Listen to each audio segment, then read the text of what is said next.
Good evening, नमस्ते, सत श्री अकाल दोस्तों आज हम बात करेंगे गयोंगसांग क्रिएचर्स सीज़न 2 के एपिसोड 7 के बारे में। और अगर आपने इसके पहले के एपिसोड की एक्सप्लेनेशन नहीं देखे हैं तो आपको डिस्क्रिप्शन में इसके लिंक मिल जाएगी। एपिसोड 7 की शुरुआत में हम देखते हैं कि जो चियोक और जियोंगसू होते हैं वो एक दूसरे के सामने खड़े हुए होते हैं। और पिछले एपिसोड में हमने देखा था कि जियोंगसू ने चियोक को एक ऐसा इंजेक्शन लगाया था कि 24 घंटे तक उसका नाजिन सो चुका था। अब इस बीच अगर उसे कोई भी मारता है तो वो मर सकती है। और इधर जियोंगसू उसे मारना चाहता है तो जियोंगसू उसे मारने के लिए अपने टेंटिकल्स को जैसे ही निकालता है, इधर फीमेल डिटेक्टिव आ जाती हैं और वो लगातार जियोंगसू पे फायरिंग करने लगती हैं। और जब उसे फायरिंग कर रही होती है तो एक गोली उसकी आंख में जा लगती है और उसे बहुत दर्द होता है और वो अपनी आंख को पकड़कर बैठ जाता है। इधर जो चियोक है वो उस फीमेल डिटेक्टिव को यहाँ से भागने के लिए कहती है क्योंकि वो जानती है कि यहाँ पे खतरा आने वाला है। और वो जैसे ही उसे गाड़ी में बिठाती है वहाँ पर कुरुकोस आ जाते हैं और उसकी गाड़ी पर हमला करने लगते हैं। लेकिन वहाँ पर रहती है चियोक तो वो उसे बचा लेती है और उसे उसकी कार है वो वहाँ से उसको निकाल देती है। और इधर हम देखते हैं कि चियोक उन कुरुकोस से लड़ने लगती है और जियोंगसू भी उन कुरुकोस से लड़ता है क्योंकि वो उसे भी मारने लगते हैं, क्योंकि जो लेडी मैदा है वो दोनों को ही मारना चाहती थी। और फिर इधर हम देखते हैं दूसरे सीन में कि जो तेसांग यानी जो होजे है और मिस्टीरियस मैन 2 में लड़ाई होने लगती है। वो दोनों एक दूसरे से लड़ाई करते हैं और दोनों लड़ाई में बराबर के ही होते हैं। तो लड़ाई के बीच में हम देखते हैं कि जो मिस्टीरियस मैन 2 है जब वो उसे मारने वाला ही होता है, मतलब जो होजे है वो मिस्टीरियस मैन 2 को मारने वाला होता है क्योंकि जो उसकी तलवार होती है वो गिर जाती है। तो वो उससे कहता है कि मुझे मारने से क्या फ़ायदा, तुम वो उस इंजेक्शन को देता है, उसके पास भी इंजेक्शन रहता है कि वो होजे को लगा दे ताकि मतलब पूरी तरीके से उसका नाजिन मतलब बेहोश हो जाए 24 घंटे तक और वो उसे मार सके। लेकिन वो उससे कहता है कि तुम ये जो इंजेक्शन है वो मुझे ना लगा के तुम अगर लेडी मायदा को लगाओ तो ज़्यादा सही रहेगा। तो फिर क्या होता है कि जो होजे होता है वो वहाँ से चला जाता है। फिर इधर हम देखते हैं कि जो लेडी जो चियोक है वो काफ़ी ज़्यादा घायल हो जाती है क्योंकि जैसा कि सभी लोग जानते हैं कि जो चियोक है उसको इंजेक्शन लगा दिया गया है तो वो कितनी देर तक लड़ेगी वैसे भी। तो वो उसे पकड़कर लेडी मैदा के पास ले जाते हैं।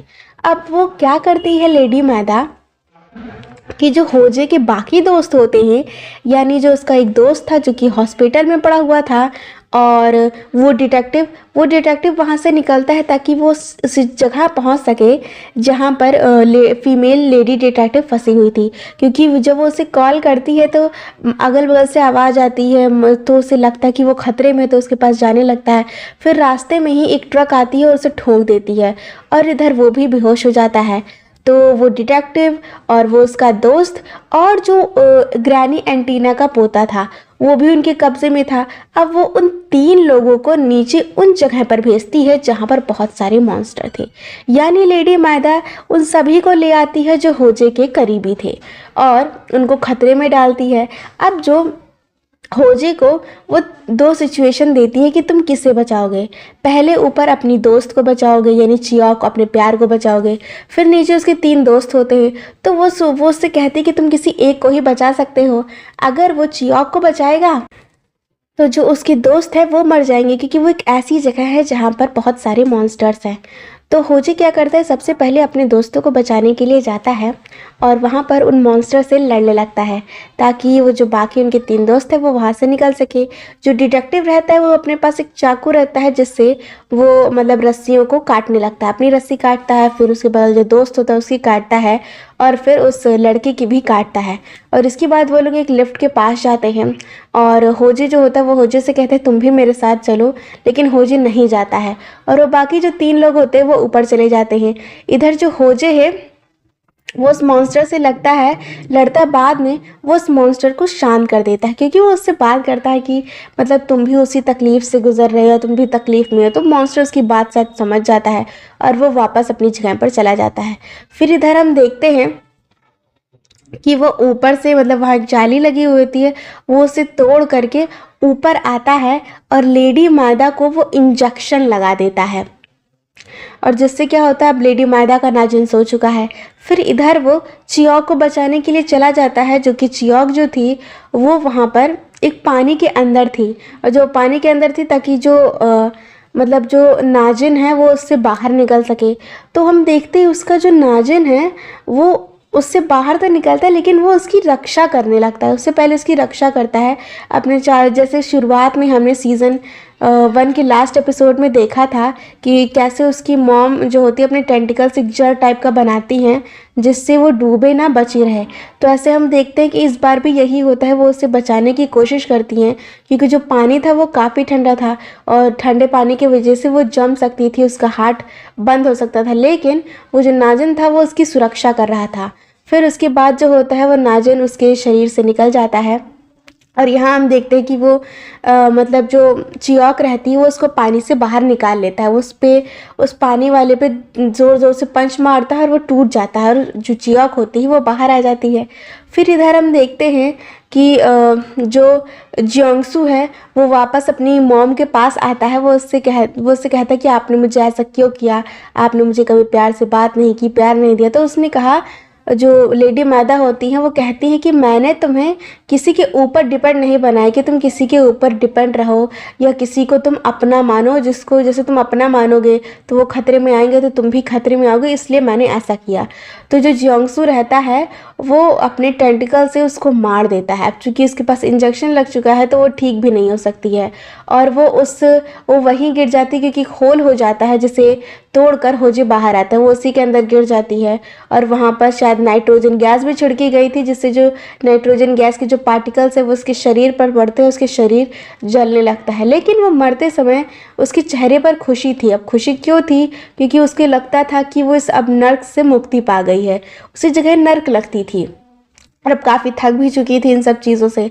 और फिर इधर हम देखते हैं लास्ट में कि जो होजी के दोस्त हैं होजे, बाकी सब लोग वहाँ से बाहर आ जाते हैं, तो वहाँ पे बाकी ऑफिसर्स भी आ जाते हैं।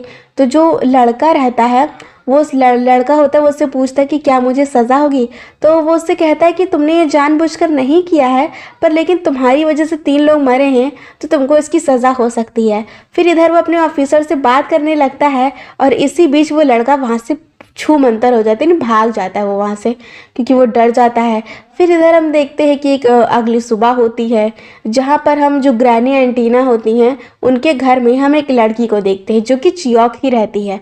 अब चियोक का जो नाजिन है वो उसके शरीर से निकल चुका है, इसके बाद के वो सारी बातें भूल चुकी, जितनी भी पुरानी बातें थी वो भूल चुकी है, जो होजे को सबको भूल चुकी है, और अपनी पुरानी लाइफ में उसके क्या क्या हुआ था सब कुछ।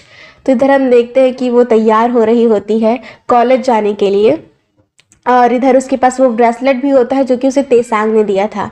फिर हम देखते हैं कि वो ग्रैनी एंटीना के साथ बैठकर खाना खा रही होती है, और फिर वो रास्ते में जब निकलती है तो उसे मतलब होजे दिखता है, लेकिन वो उसे पहचान नहीं पाती है, और होजे भी उसे पहचान नहीं पाता है, क्योंकि उसका भी जो नाजिन है वो अब निकल चुका था, उसने अपने शरीर से उसको बाहर कर दिया था।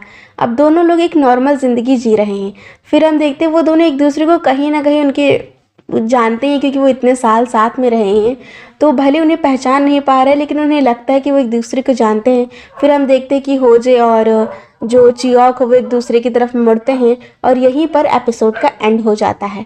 तो आपको ये एपिसोड कैसा लगा, और अब तक के जितने भी एक्सप्लेनेशन थे आपको देखना है तो आप डिस्क्रिप्शन में जाकर देख सकते हैं। और अगर आपको ये वीडियो पसंद आई हो तो वीडियो को लाइक, शेयर और सब्सक्राइब ज़रूर करें, और अगर आपको ऐसी ही सीरीज़ के एक्सप्लेनेशन पसंद हो तो आप हमारे चैनल के नोटिफिकेशन बेल को ऑन कर लें।